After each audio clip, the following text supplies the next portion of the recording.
all know the format by now. If you weren't here last night, I'll rattle through it very quickly. In the moment, I shall introduce the candidates for VP of Welfare. They will all have 90 seconds to make their pitch to you, and they're chosen at random. Then I shall start off by asking a couple of questions, 3 questions.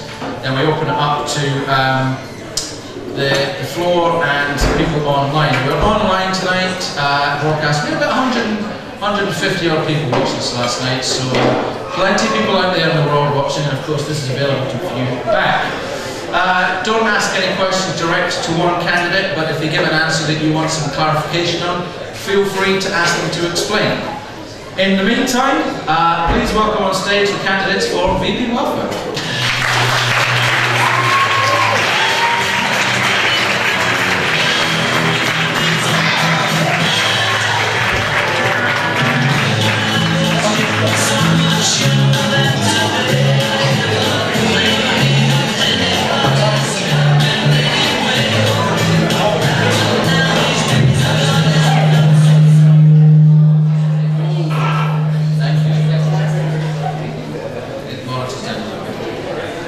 Okay, first to give their pitch tonight will be Dave. If I start the call, would you start speaking?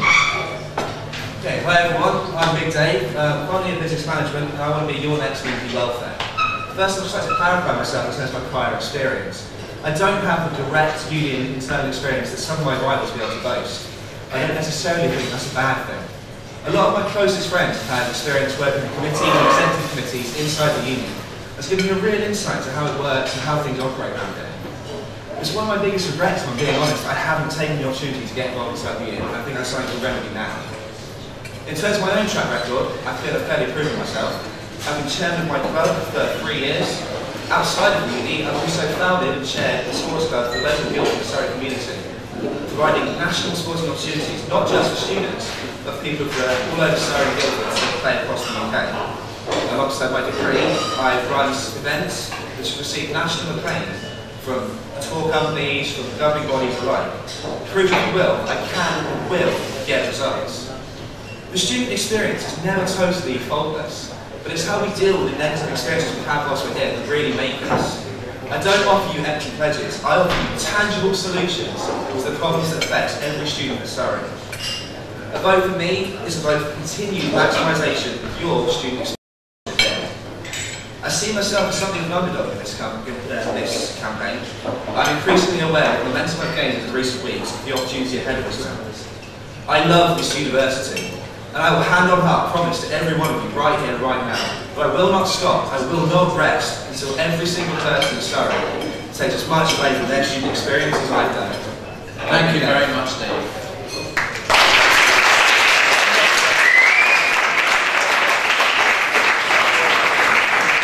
Okay, next up will be Hitesh. Good evening everybody, my name is Hitesh. I'm a final year dance student at the university. In my past 3 years as a university student, I've been through quite a few range of issues, from minor health problems to going through almost being excluded from university due to financial crisis, which I'm tackling at the moment. But yeah, it gives me a first-hand experience to very efficiently solve your problems. I've also been events officer 2009-2010. I've introduced salsa to Surrey campus. I've worked behind the bar in Chancellors and in Rubik's. Most importantly, I've been a friendly face around campus. In these 3 years, I've also started rereading a word a bit differently. The word is impossible. I read it as I am possible. It's a bit different. It's a positive way of looking at things. If you do end up voting for me and I get elected as VP Welfare, I've got 4 main pledges. One, I want to be in very close touch with court life mentors who at the moment are in very close communication with individual students. I want to draft something called the Bible of Welfare, which will sort of encompass everything relevant to a student's welfare. I want to run campaigns around campus to make you students aware of things you need to know about, get your input, get your opinion on things. And finally, what my dad told me when I was very young, the process of learning does not stop. Learn every day from you, my fellow colleagues, from everyone. Vote Hitesh for VP Welfare. Thank you very much. That's about it. Cheers, guys.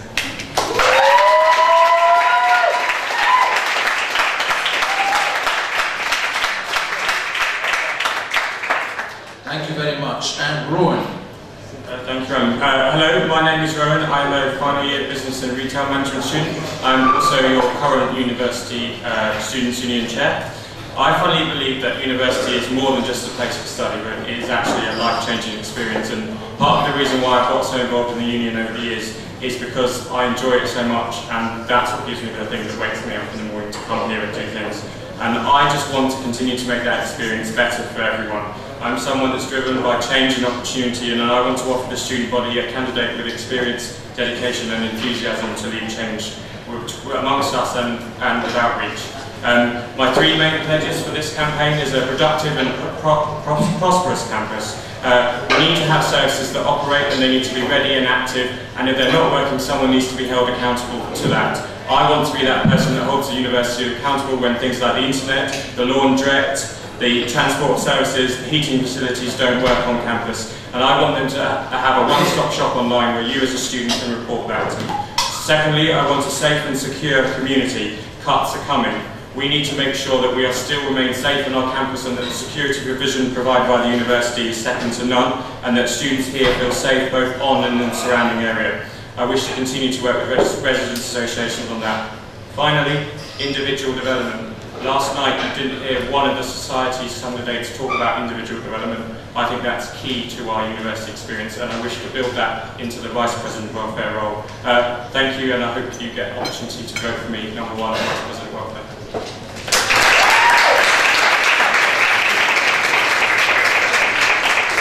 Thank you, Ron. And finally, Mike. Hello, I'm Mike Sharp. The key point for me is that every student's experience at the University of Surrey is unique, and many of these experiences have been enriched by the various support facilities offered by the university, by the union, and by the students themselves. These services are integral to the well-being of all students, and I will ensure that they get the attention and the assistance that they require and deserve. Now, it is important that students know where they can turn to when they need these facilities, so I will work to make them more accessible, make sure that information is readily available, and make sure there are clear channels of communication. I will also take positive steps to improve the safety and security of students both on and off campus. In my mind, theft in student accommodation is not simply a statistic that needs to be minimised, but there can always be work done to encourage preventative measures and give students confidence in their environment. At the end of the day, I'm not simply offering you a bundle of policies, but a candidate who will give their all to this position.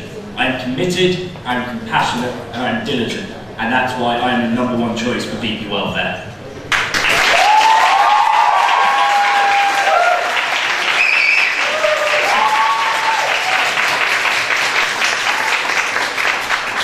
Thank you very much, and now to some questions. First question for you all. What do you think is the most important welfare service available from the University of Surrey? What do you think is the most important welfare service available from the University of Surrey? And that will go to Adesh. From the university and from the union. That's right. Okay. One of the most important services provided by the university, in my opinion, is the additional learning support, which helps a lot. Students has helped me in the past. It does give you a very, very comfortable cushion to rely upon in case you're in some sort of situation which could require you to use the ALS. That's, in accordance to me, the best university welfare service provided by the university. Thank you very much. Rowan?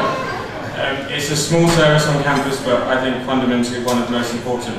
The Centre for Wellbeing, just down the road from here, offers counselling services and workshops for students that are really in real depths of need at this university.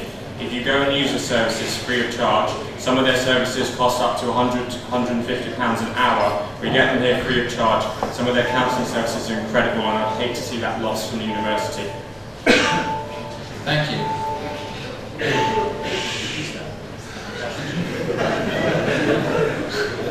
Thank you for your helpful comments there. Dave? I would say one of the best welfare issues is possibly the career service we have here. It may have seen us talking about mental or physical welfare. but it looks after your career and if you're the sociable person you're going to be when you come out of university. Why we come here is to become rounded, professional people to get jobs when we leave. And that service, I think, is essential to ensuring that Surrey keeps its fantastic high graduate employment rate and that we become the professionals we want to be. Thank you. Mike? I think probably the most integral welfare provided by the university is one that's almost too obvious to mention, is the financial support that the university provides, especially with the increasing level of fees and living becoming more expensive with cuts and all of that. The university must continue to provide support where it can to the students that need it most. Okay, a slight follow-up from that. You've all mentioned cuts. The cake is only one size, it will get smaller, therefore there shall be cuts. So where do you think resources have been over-allocated this year and given too much support? If you were the finance director, what would you cut? Mike? Services that I would cut, just I would cut, or ones that have been given too much? The ones that you think have been all over-allocated and would be ripe for cutting.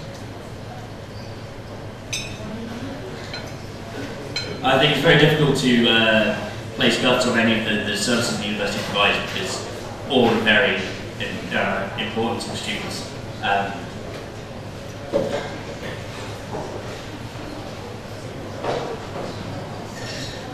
You're wielding a big axe.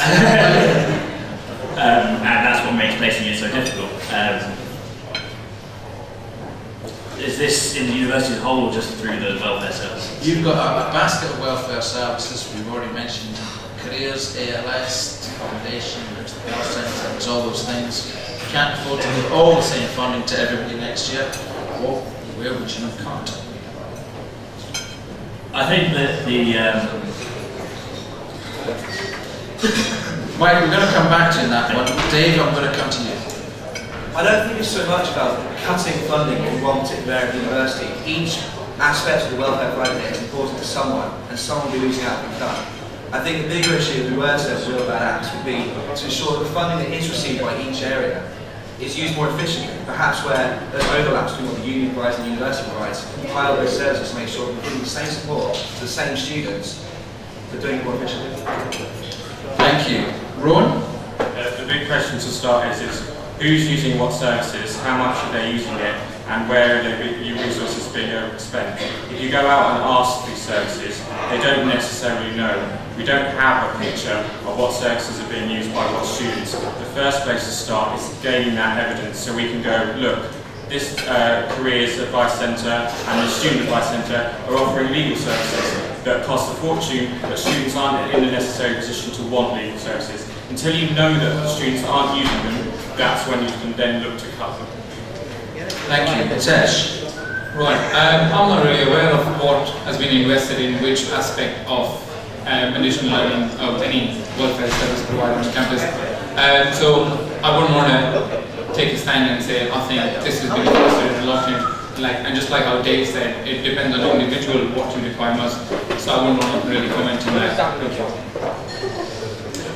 Mike, would you like to come back now? Yes.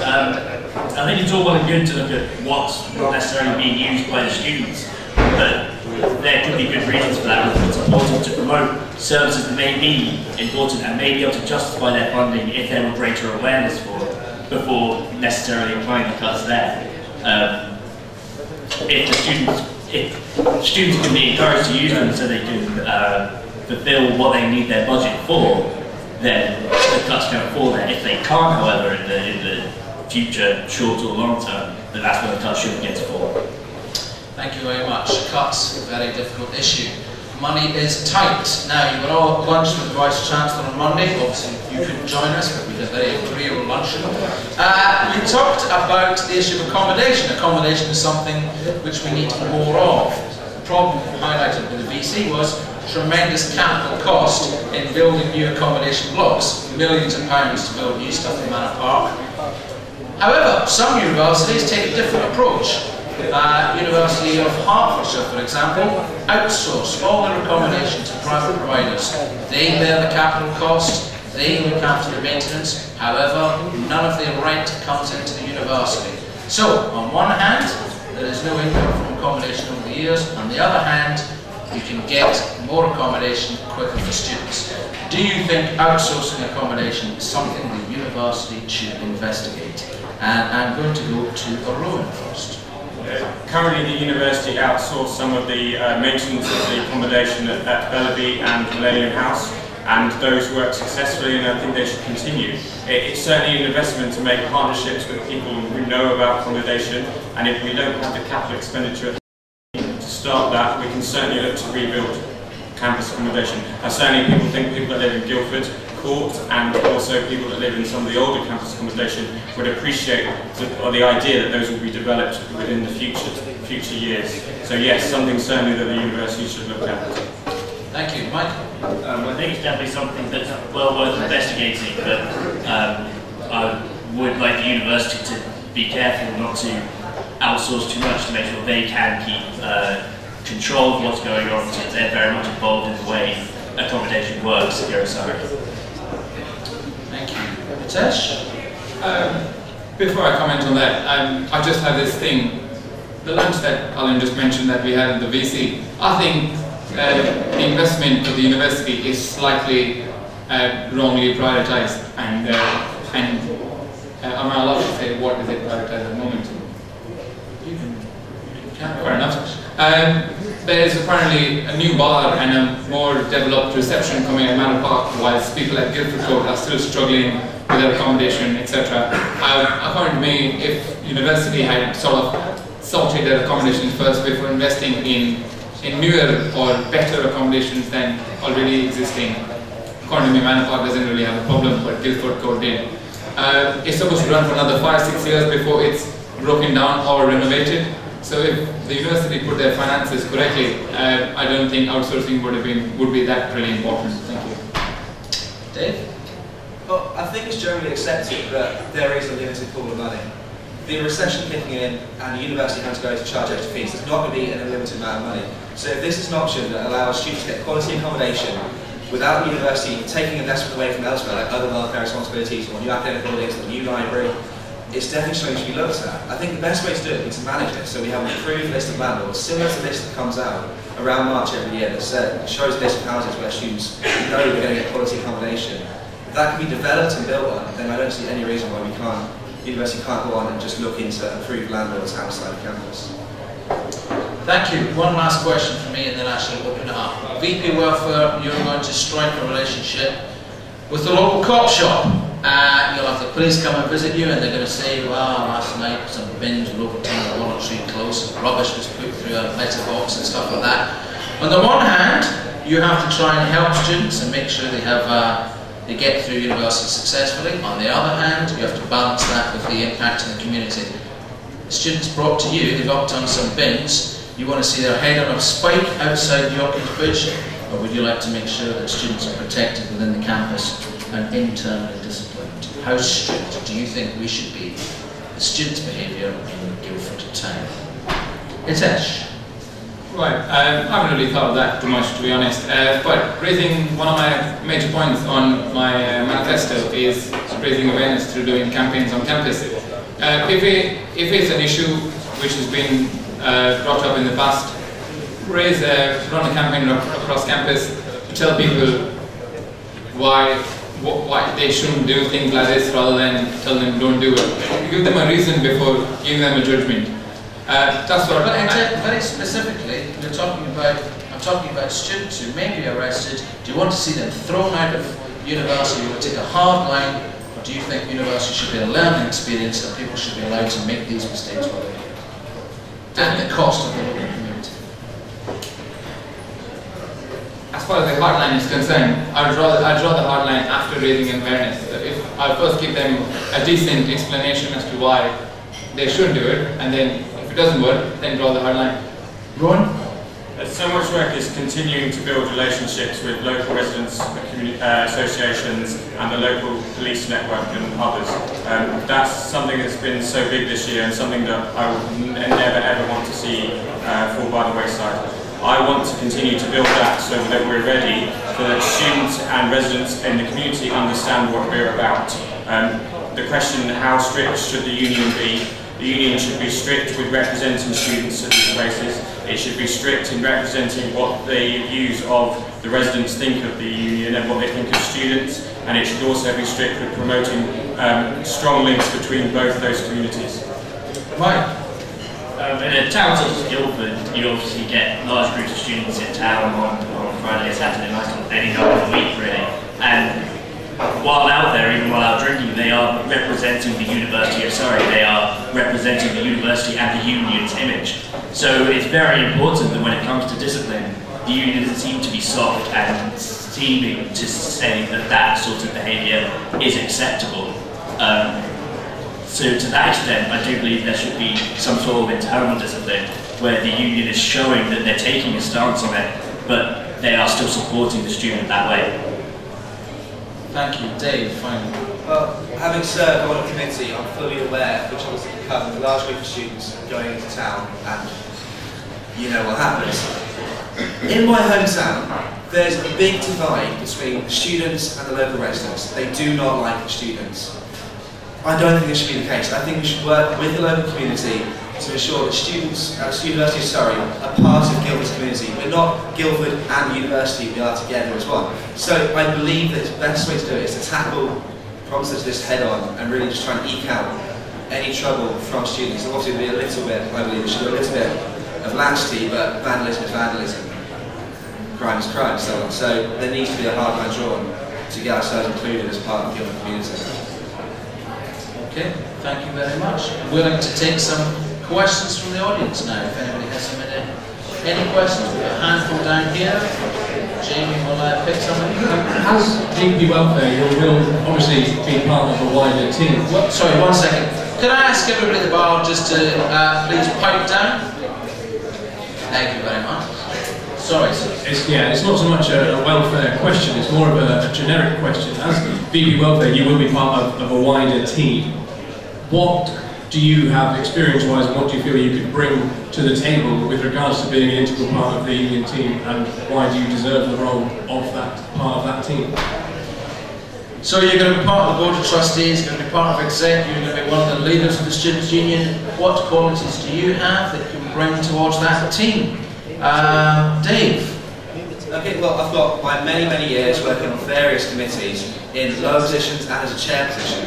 So I understand the problems that come, or the not problems that come, with workers' team working together and going towards solutions. On my placement last year, I was often reporting into a director, so I understand the complications that can come with reporting to someone higher than you and also working alongside teammates.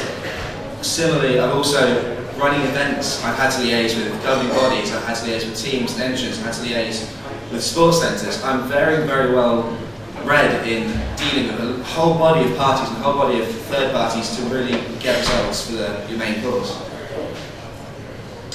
Tesh? Right. This is stuff, that stuff I'm going to mention is stuff that you've seen me do. I've been events officer 2009-2010, which is part of exec.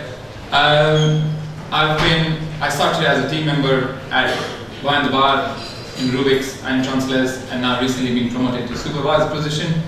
I've stood here myself on various weekends in 2 years, conducted salsa lessons, and I have a decent bit of leadership of quality. I can work within a team, and I definitely think I have qualities to stand a decent position as VP Welfare. Thank you.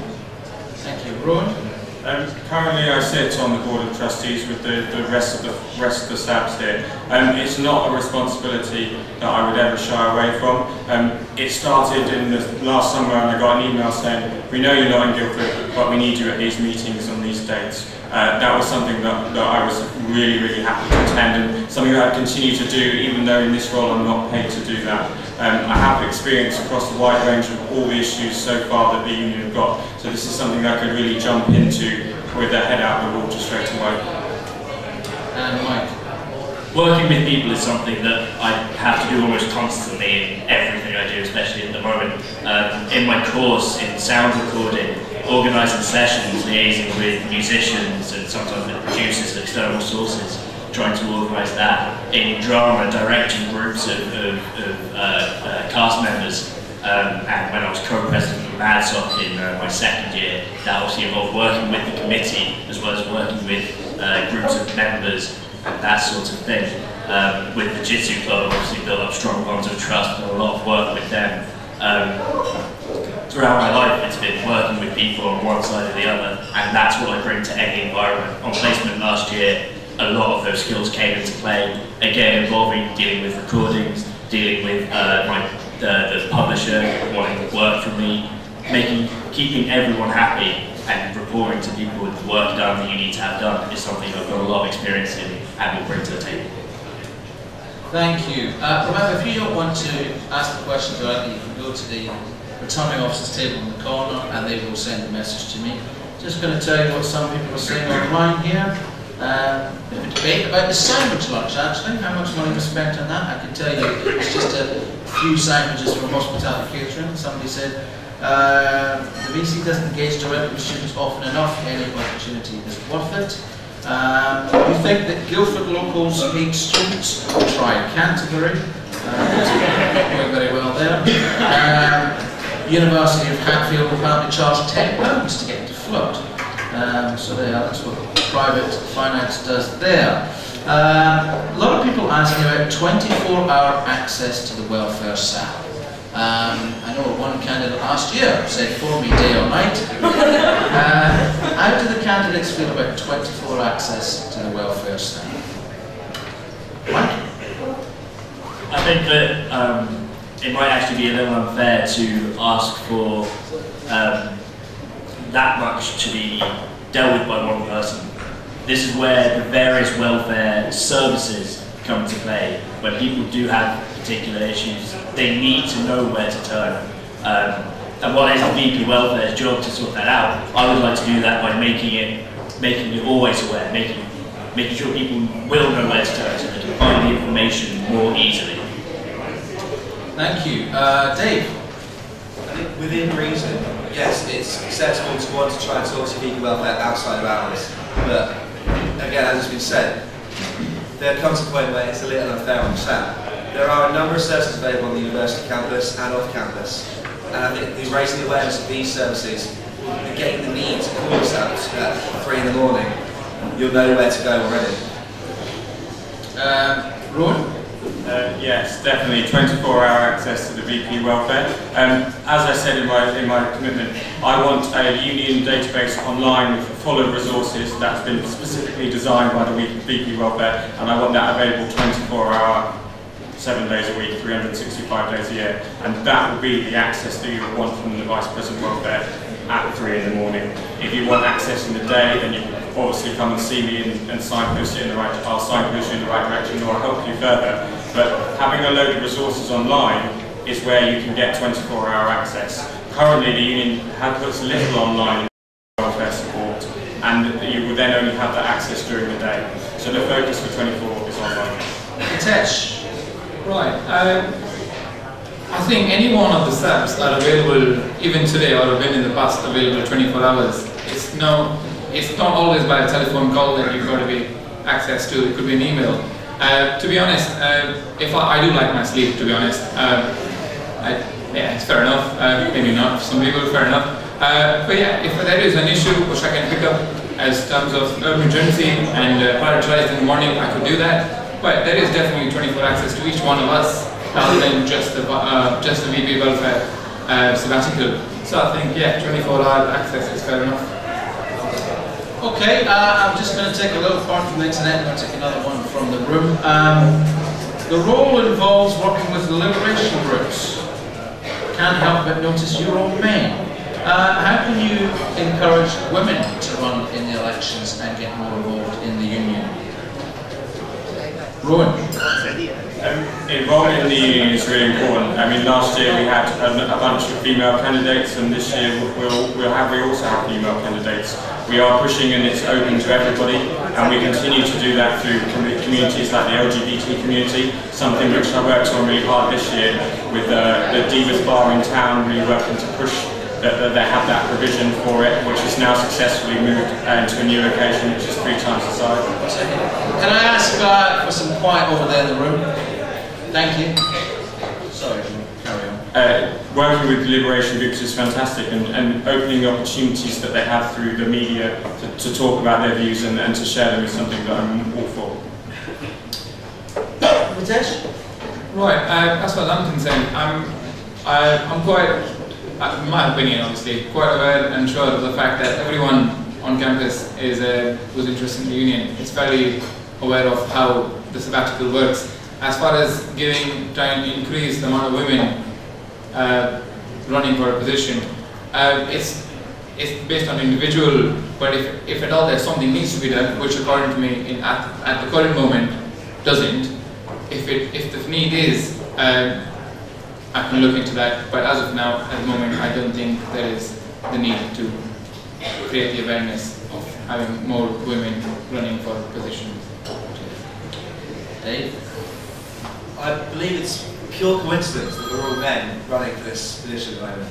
I don't feel that anyone on campus is there and needs to feel excluded from the student community. We are all Surrey students, we all have a vested interest in our students' union, our university, and our own experiences.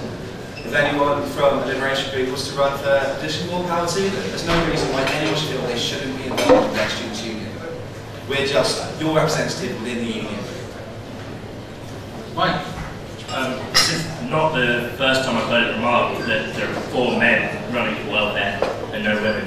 But my response to people who make that remark, and that includes the question asker, is what assumptions are they making about us as men?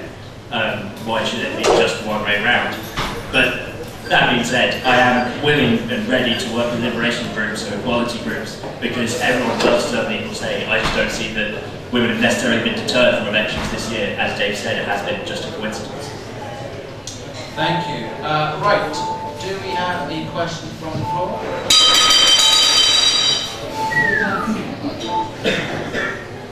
As the Vice President of Welfare, you're going to have a number of messages, a whole range of advice points to give to people. In what novel and currently not done ways are you going to broadcast these messages to your members? So, as VP Welfare, you're going to have a load of messages and information to deliver to the student body. Watch a novel and not as yet done at the moment ways are you going to be introducing? Dave? I'd like to take a bit of inspiration from what's currently used by the sports and societies committees and executives. I believe a great way to involve the awareness and create accessibility towards VP welfare is to create some kind of executive welfare committee that liaises with myself and the Students' Union to create a much bigger availability of welfare helpers. This can work in line with the student mentors, the course reps, and people just on campus and through the services available here. That would make a much wider range of people you can go speak to and get welfare advice. Ritesh? A couple of things. One is one of my manifesto points, the Bible of Welfare, which will be presented in hard copy and an online version, which will sort of encompass, like I said earlier, anything relating to your students' welfare. Along with that, at the lunch with the VC, he pointed out that he's looking at having screens as ways of advertising things on campus. Fantastic opportunity. Hello, MADTV in HD now. Definitely go up on those screens as a way of communicating using student media. Apart from that, I had this talk last night whilst the hostings for sports and societies was on, of introducing another student newspaper. How it's going to be done, I don't know. But maybe another student newspaper on campus. Cheers. Obviously going for the stag over there. Mike? On the one hand, I'd like to see individual welfare services being able to display themselves more, get their own messages across, because it's all very good to talk about welfare generally, but as a general entity it can be quite diffuse and unclear as to what that is, whereas each particular service has its clear aims. On the other hand, I don't want to bombard students with information by each one sending out messages continuously, so some sort of welfare newsletter, perhaps sent out by email, outlining the main points of interest for each service on a regular basis might be a way to go on that point. Thank you very much. Okay, we've had a question from the floor via the DRO. Oh, I do apologise, Rowan. Sorry, not paying attention. Carry on. I'm hoping you all got to see the live guide, which was like fresh this week when you were joined. I'd love to do a few more stunts for lectures, a few more 5-minute introductory talks at key lectures over the weeks that really just introduce people, because lectures are one of the only times when you get loads of people together that say don't go to Rubik's, or they don't come to Chancellors, or aren't currently involved in the union. So really pushing for kind of events like that kind of engage people for a few minutes and then let them get on with their lives about something welfare related or something new on campus. Thank you. Sorry about that, Rowan. Another student newspaper? I like it. I'm all about plurality. Stag equals Murdoch Press Enterprise of Surrey Union. Why does it matter if no girls are running? I won't read that one out. Okay, somebody from the floor asked about the candidate's position on students protesting for student welfare issues. Something hot in the news. You saw what happened at Millbank Tower, you saw what happened at the TUC demo. How do you feel about student demonstrations and student protests? Rowan. I suppose this year has been big for student protests. We started the question right up at the beginning, asking students what they thought of why the reasons behind student protesting, particularly the NUSUCU national demo. We took over 100 students there and we had a fantastic day demonstrating, and it was a lot of fun joining in with the rest of the student community, and I'm all for that. Unfortunately, the majority's ideas get belittled by the minority, and the violence is a step too far. They're making a point, but the violence is unfortunately a step too far. I'm all for continued student protests and as they come. Yes. Thank you, Dave. One of my biggest peeves is apathy. Just in general, apathy, general elections or anything. I think it's been fantastic that finally, this year and last year, students have finally found their voice again and actually started to take an interest in politics, the way their country is run, and decisions are being made that involve them. There's been more power to all students to really voice their concerns. Everyone is a part of this union. More power to you to voice your concerns about it. Everyone's part of this country. Yeah, you should make your voice heard, but as long as it's in the right ways and use your right to peaceful protest and don't take any further. Mike. I was very happy to see the protest going ahead, people actually standing up for what they believe in. However, my apprehension about it all was that it felt very rushed. People didn't necessarily think through what would happen with what was not necessarily a perfectly organised protest. Not to criticise the organisation, but we all saw what happened, and maybe more precautions could have been taken against that. And yes, the violence is too far, and yes, it may have been a minority, it may have been people who turned up who didn't even share the political views, but did just want a bit of a rug. So I think it's very important people stand up for what they believe in. When the sabbatical team is voted in, they're there to represent you, so I should hope all the students will hold them accountable to what they've pledged to do. However, on a large scale, protests like that, it is important to consider the implications of actions, especially violent ones. Thank you very much. Right, student protest. When I come from India, the student protest is way more violent than what I've seen here. It's a bit too extreme. I'm all for student protest. It's fantastic. Yet again, this is something again from first-hand experience. I spoke to a lot of people about major concerns of students in terms of the national demo and the pension cut, which is probably a professor thing, fair enough. But no one was literally aware of why they were taking a stance. Everyone looked at figures, fair enough. But to be honest, when I say no one, this is people I spoke to, didn't give me a very concrete reasoning as to the stance they're taking, which could probably mean that this is under the influence of friends, etc., that they could have taken a stance. Again, coming back to my point, raising awareness, telling people what things are about, telling them may influence their decision, and hopefully the protest doesn't get as bad as it did. Cheers, thank you. Thank you very much. Okay, do I have a question from... No. Oh. No. Right, okay, I have one here. Now, I'm going to, a word of caution here, because it's a very easy answer. When we recording it and we will play it back several times next year, so you must answer truthfully. Next year, will you be a friendly face out and about on campus, or will you be office bound? Hitesh. A friendly face. In the office or out and about? Out and about. And in the office. You're going to be in both places at the same time? My friendly face will be on both places. When I'm out and about, so I'll stick to a friendly face. Okay. Rowan? I will be where I will be most effective. If that means in the office where you know where I am and come and speak to me and you know that I'll be able to answer an email, then I'll be there. If I can be out and about representing people at certain points, then I will also be there as well. Mike? Invariably, as a sabbatical officer, there are obvious commitments that will require office time. However, whenever I get the chance, I would like to be out and about, connecting with students, connecting with the welfare services that I'm trying to promote.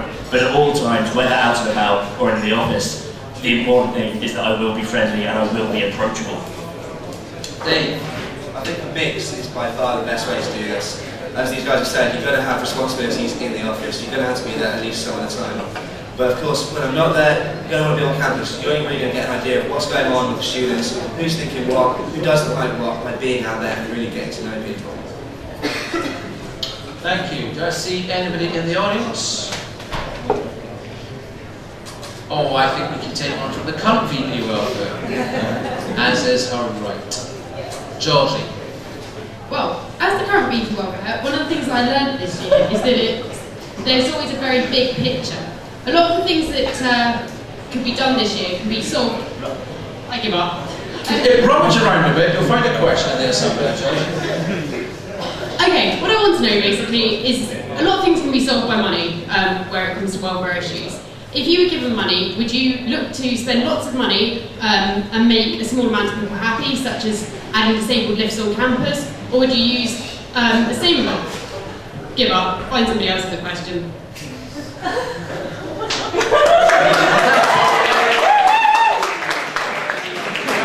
The question there is, do you concentrate, if I'm right, do you concentrate on the small individual groups or the wider student body? And the example you gave there was a lot of money on better disabled lifts. It is fair to say we have a small amount of disabled students, or do you spend a great deal of money on improving something like Arriva buses?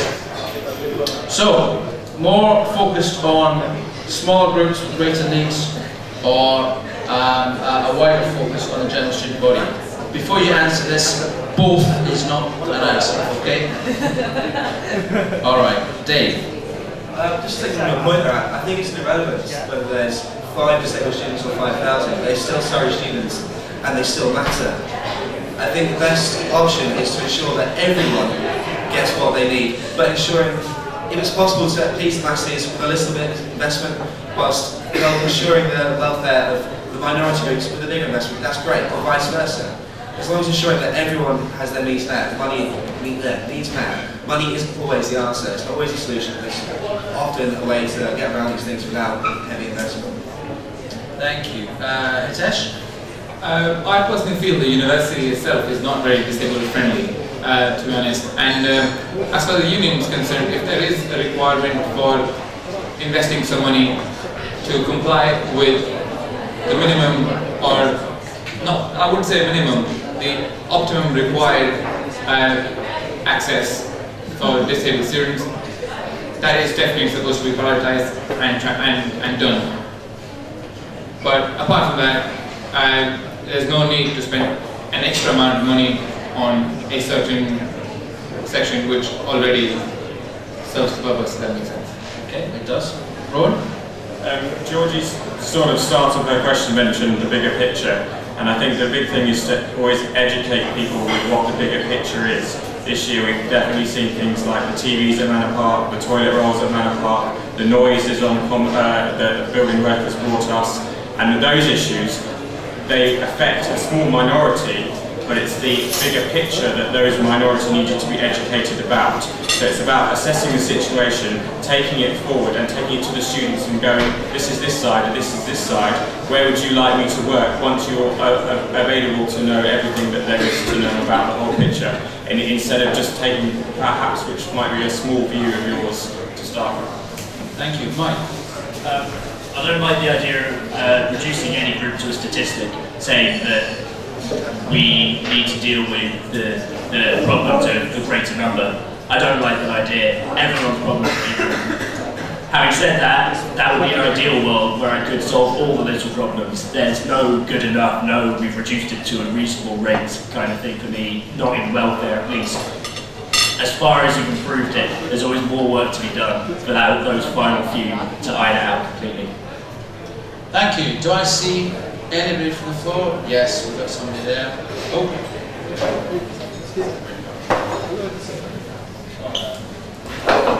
If funding is getting cut, what is the best thing you are going to implement to improve welfare that is free? If funding is about to be cut, sorry, can you repeat that? Say that? What is the best thing you are going to implement to improve welfare that is free? Funding is going to be cut. What is the thing you're going to do to improve welfare that is free? Hitesh? There's this, obviously, with increasing tuition fee, there is sort of an extra margin that the university will have. And I wouldn't want to think about it before I say it, but this is something which just popped up in my head. Free sports club membership to students. Yeah.